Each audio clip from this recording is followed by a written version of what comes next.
Tonight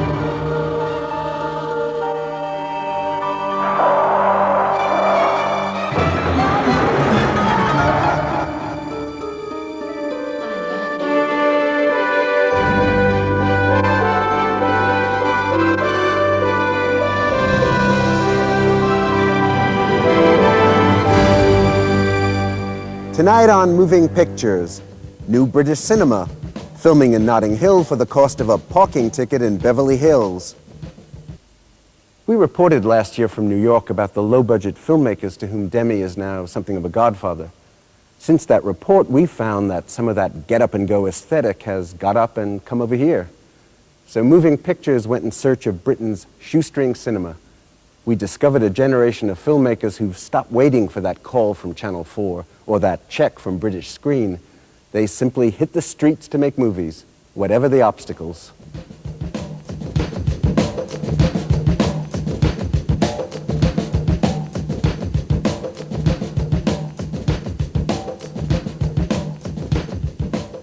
In the States, there's been a long tradition of low-budget independent filmmaking. Outside the union structure, totally accepted because it's perceived as a way of making your first, second, maybe even third movies. I don't think there's a black filmmaker on the face of this earth that hasn't looked to the way Spike Lee did She's Gotta Have It. You know, he didn't have to fill in application forms to art councils and then go and sit in front of a panel and tell them what his film was about. He just went ahead and made it. Scorsese said a quote which I think is really true, is that once you pick up that camera and put your eyes to the eyepiece and you start turning over, it's totally like a drug. And I'm only beginning now to understand what he meant, because in a way you can't just pick up a camera and start shooting, a feature film, but in a way you can.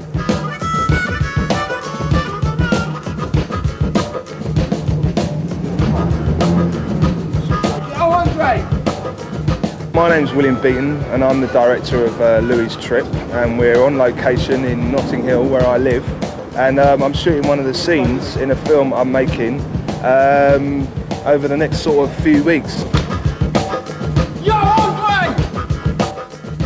The standard wisdom is that there are 3 phone calls you can make, maybe 4, to try and get your money for a film in Britain. And if you're a first-time filmmaker, it's probably 1.5 phone calls and maybe a letter. And in our case, what Gary had done was gone to Channel 4, to British Screen, to B-Sky B, and has a fantastic collection of rejection letters, the best of which was, we have nothing in development at the moment, signed, shan't say the name, head of development. So, what is today's special? Lobster thermidor. That will teach you. Lobster. She's right, you're in a pickle. Do yourself a favor. Leave now. Am I to take it that Sir is Jewish? That's right, strictly kosher. Hasn't told her, though. Can't see her blaming. Edgar! What a shame. Ah, there goes the lobster now. He's a fighter, this one. What we couldn't understand was that in America, many successful industry figures, guys like John Carpenter, the Coen brothers, their first films were all kind of put together with them calling up the local dentist, calling up their solicitor, getting their granny to stick a few quid in, and they'd all cobble together a few quid and make a film. And nobody had done it over here. And we couldn't think why not. And the only reason is because nobody had done it over here. We took the £3 million budget, tore it up, threw it away, and on the back of a napkin worked out that Gary's graduation film from the National Film School had cost £17,000 for 17 minutes. 17 into 90 minutes go 6 times, and you roughly get £130,000. So we thought, we can do it for that. When I heard about Leon the Pig Farmer and how they did that and how Gary Sinyor put that together, and I read a lot of press about it at the time, and that influenced me because I thought, well, if he can do it, then I can do it. Neil Price is a toy demonstrator, preparing for the biggest day of his life. I want a proper wedding with hymns and confetti and everything. But his best man is preparing him for the biggest shock of his life. He's about to fall victim to the ultimate bachelor party prank. I'm from London. I can tell. I thought that if I can just go and get enough money from enough individuals, you know, friends, family, anyone, I just got on the phone and called anyone I knew, and if they said no, then I could ask them to give me a name of someone else, a number of someone else to put me in touch with. And I was linked into this network, the City Network. The background to Gouldens' involvement in film is actually, it's rather interesting.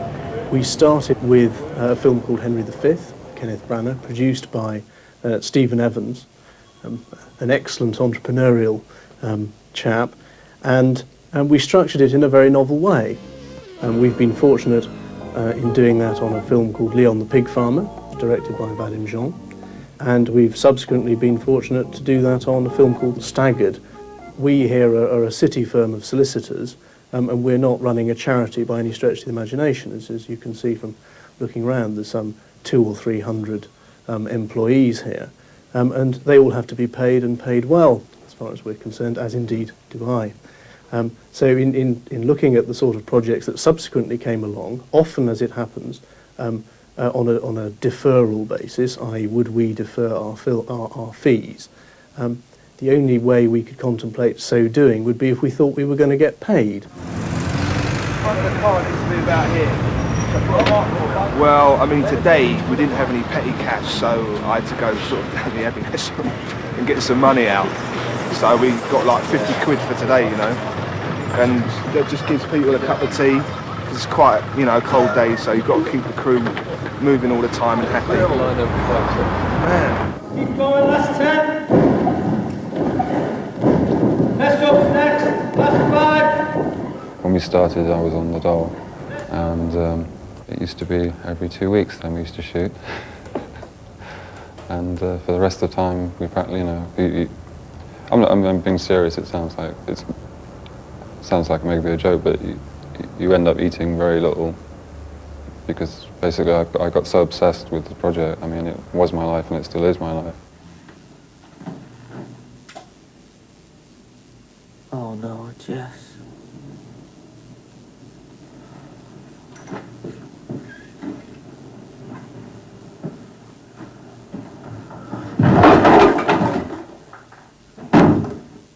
Majority of it was shot at weekends or in the evenings. We worked basically on a minimum crew of approximately about 5 people or 6 people. And the other thing about having a small crew is the fact that you know, all your budget's cut down, so you don't actually have the food for the crew. I mean, they were great that way. It was more like bringing your own sandwiches sometimes. And we got sponsorship from John West, so we had to eat fish for 2 weeks in the main shoot, continuously. I didn't put any this. I mean, that there is this whole thing, you know, about guerrilla sort of filmmaking, which is true, you know. You just have to go out, you have to have a vision, and you have to go out there and get it.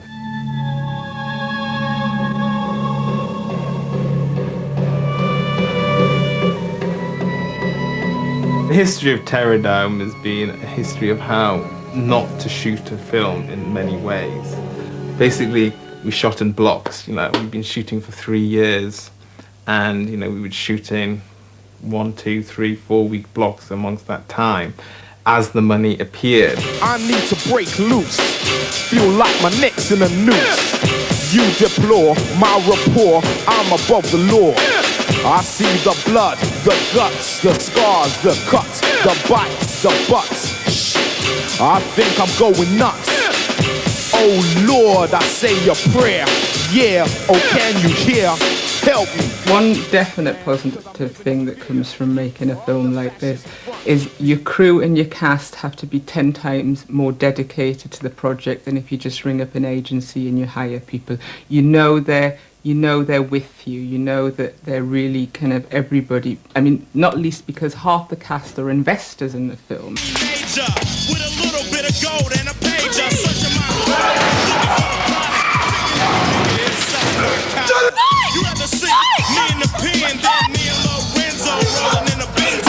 All the cast are on deferred payments, deferred to the point where the film generates enough income to pay their deferments. I don't agree with not paying people I'd much rather be paid, everybody would much rather be paid. But at the end of the day, if it's that or the film doesn't get made, then I think that there's no choice. People talk a lot of bollocks about deferred films, saying that they're killing the industry and all the rest of it. It's complete bollocks. I mean, it's just a stupid, insane remark. What we should be about in this country is making more films. Now, you have to build that from grassroots. So, if that means you've got to get people to defer to make a film, then do it. There's no question. I had a lot of arguments with people, agents and the older school of people, generation of people who just abhorred what I was doing. And a lot of other producers and said, this is, you know, you're crazy, it's wrong, we're not going to let any people we know work on this film. I was going, well, fine, we'll just find somebody else who will. And there are plenty of other people who've got the same spirit and want to make films. And it's really surprising how many people there are out there who are willing to help. You know, I've been constantly, I am still constantly amazed at how much people want to help.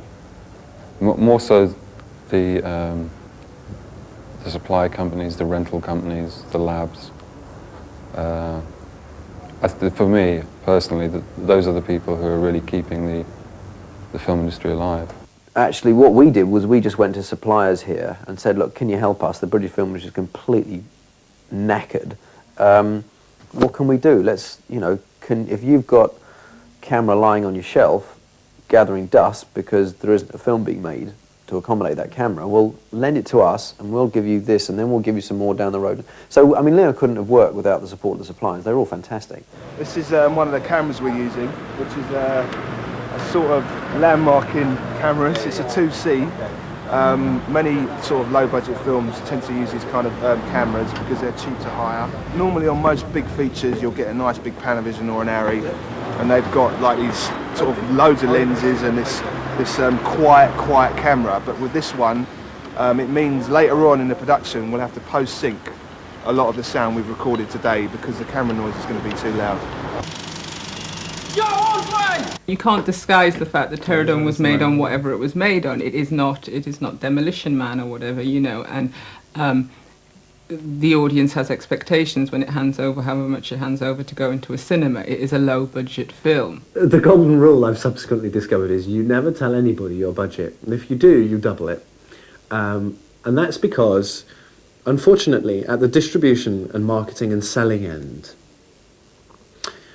people like to think that they are getting a lot for their money. So they like to think they're buying a $50 million movie because that then somehow makes them feel happy about spending $10 million and buying it for the rights for their territory.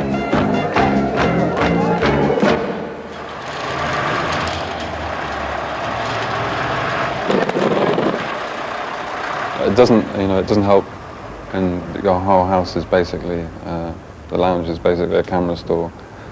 The dining room is the editing room. The bedroom is the script room and count room. The toilet's where you read your post.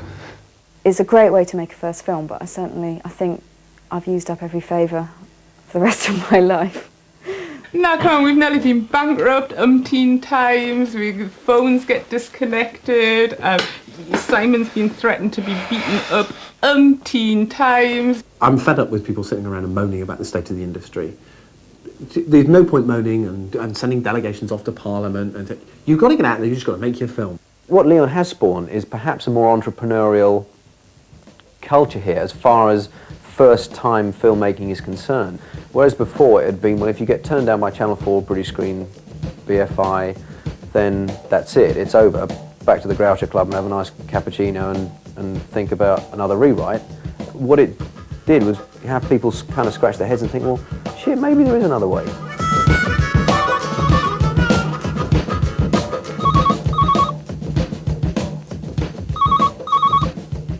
Hello? Okay. Yeah. It's really, I want to see if the possibility of having an overdraft until Monday.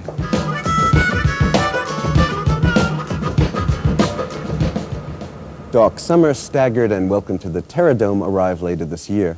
And the good news is that this is only the tip of the iceberg.